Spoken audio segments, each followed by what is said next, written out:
The Rambling Geordie. O Keir Starmer, the knight in shining armour of modern Britain, or should we say, the self-appointed redefiner of national identity.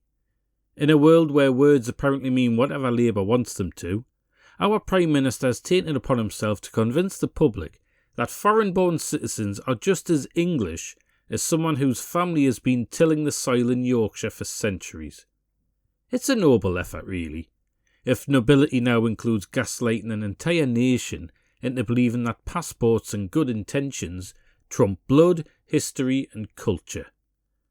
But let's peel back the layers of this ridiculous charade and expose the hypocrisy dripping from every policy flip-flop. Picture this. Starmer stands at the Labour Party conference, chest puffed out like a peacock in a pinstripe suit, declaring that if you dare suggest someone can't be English or British because of their skin colour, he'll fight you with everything we have. Noble words, sure, but let's translate that from politician speak. Englishness is now a vibe, not a heritage. Born in Somalia? No problem. Slap on a Union Jack sticker, learn to queue politely, and voila, you're as English as fish and chips. Never mind that actual English people might define their identity through centuries of shared ancestry, traditions, and that peculiar obsession with the weather. According to Starmer, though, questioning this is tantamount to racist violence and hatred. Ridiculous? Absolutely. It's like insisting a cat raised by dogs is now a bona fide Labrador. The absurdity peaks when you consider Starmer's own emphasis on integration. He insists migrants must learn English to truly belong, as if fluency in Cheerio and lovely weather in it magically erases foreign roots. But here's the punchline. While he's peddling this inclusive fairy tale, his government is rolling out a mandatory digital ID scheme, dubbed the Brit Card, to crack down on illegal work and prove who's really allowed to contribute.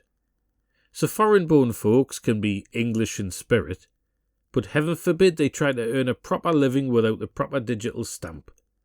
It's integration theatre.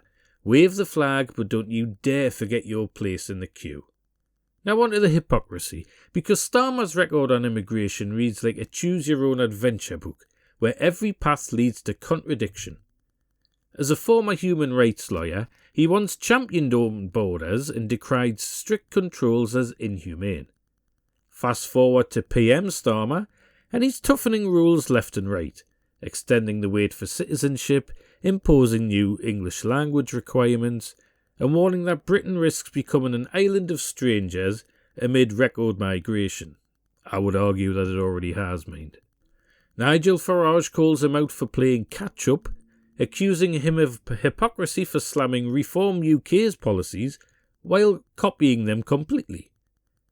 Even Bloomberg notes the irony. Starmer rips into Reform's plans to cancel indefinite leave to remain, yet his own measures clamp down harder on needed migrants like caregivers doing zilch about the dinghy crossing.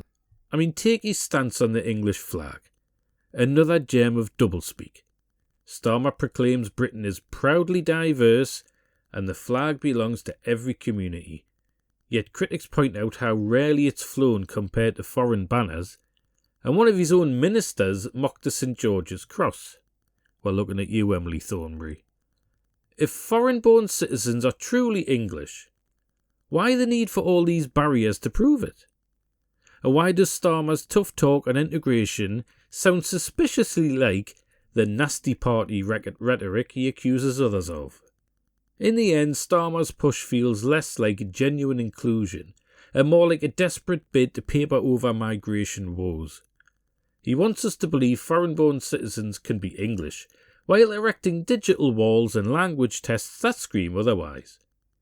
It's ridiculous because it ignores the deep-rooted essence of national identity. Heritage isn't a certificate you just print out. And hypocritical, please. This is a man who went from human rights hero to border hawk overnight, all while lecturing us on unity. If Starmer's version of Englishness is the future, you can count me out. I'll stick to the real thing. No ID required. Don't be daft, man.